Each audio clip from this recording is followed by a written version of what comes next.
Hello everyone, good morning to all of you. एक बार फिर से जुड़ गए हैं अपने प्यारे चैनल आर्ट ऑफ स्टडी में। आज देखेंगे न्यू लेक्चर में कि can the transformer operate on DC. हम लोगों के मन में एक सवाल हमेशा बना रहता है कि आखिर ट्रांसफार्मर केवल एसी लाइन में ही क्यों यूज होता है, क्या ट्रांसफार्मर को डीसी पर यूज कर सकते हैं। तो यही हम देखेंगे कि क्या ट्रांसफार्मर को डीसी पर क्यों नहीं यूज कर सकते हैं। देखिए, नो इसका आंसर है कि नो, नहीं, ट्रांसफार्मर को डीसी पर ऑपरेट नहीं कर सकते हैं। ये transformer can not be operate on DC. Transformer को डीसी पर ऑपरेट नहीं कर सकते हैं। Supply and never be connected to the DC source if rated DC voltage is applied to the primary of a transformer, the flux produced in the transformer core will be not vary।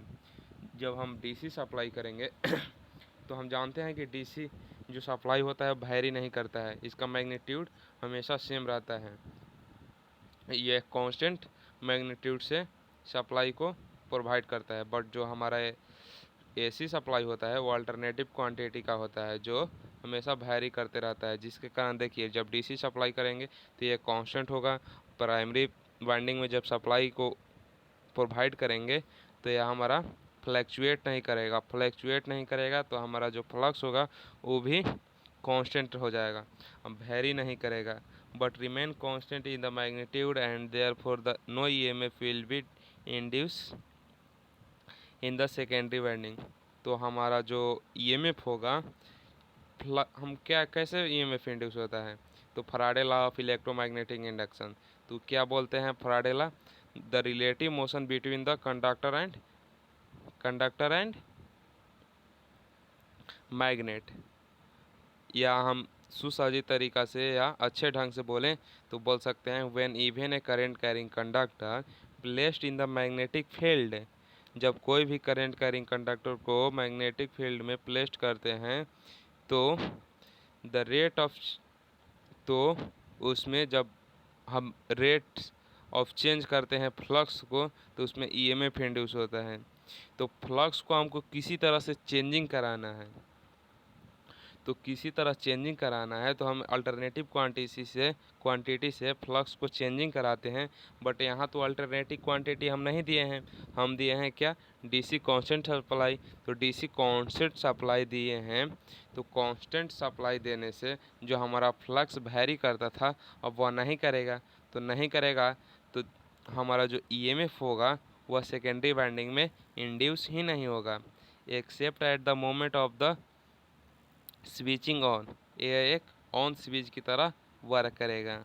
दस the transformer is not capable of the rising और लोइंग the DC voltage.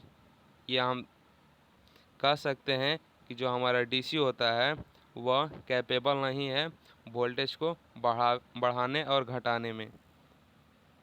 Also there will be no self induce EMF in the primary winding which is only possible with the भारी flux leakage. इसमें यह possible नहीं है कि वो flux को भारी करा सके, और सेल्फ ईएमएफ भी इंड्यूस नहीं कर सकता है अपने प्राइमरी वाइंडिंग में। To oppose the applied voltage and since the resistance of the primary winding is quite low, और जो हमारा resistance of primary winding is quite low और बहुत लो रेजिस्टेंस होगा, therefore a heavy current will be flow from the primary winding which may be result in the burning out of the primary winding. तो देखिए जो हमारा DC होता है तो उसमें एक्सेल तो एक्सेल इक्वल टू क्या होता है, 2πfl। तो 2πfl, तो एफ जीरो, फ्रीक्वेंसी डीसी में क्या होता है, जीरो। तो हमारा जो एक्सेल होगा, जो हमारा रिएक्टेंस होगा वह जीरो हो जाएगा। तो जीरो रिएक्टेंस होने के कारण क्या होगा, हमारा जो करंट होगा वह हाई फ्लो होगा, और हाई फ्लो होने के कारण हीट डेवलप होगा I² से। तो I² से जब हीट डेवलप होगा तो हमारा प्राइमरी वाइंडिंग क्या होगा, वह जल जाएगा, हमारा प्राइमरी वाइंडिंग जल जाएगा। This is the reason of the DC is never apply to the transformer. इसीलिए हम डीसी को ट्रांसफार्मर पर अप्लाई नहीं करते हैं। और इसी वजह से जो हमारा ट्रांसमिशन लाइन होता है वह आज जो हम करेंट यूज करते हैं, जो हम बिजली यूज करते हैं, वो अल्टरनेटिव यूज करते हैं। नहीं तो यदि ट्रांसफार्मर ऑपरेट होता डीसी पर तो हम सबसे अच्छा बेनिफिट्स जो होता वो हमारा डीसी सप्लाई ही होता compare to alternative quantity. Thank you watching this video.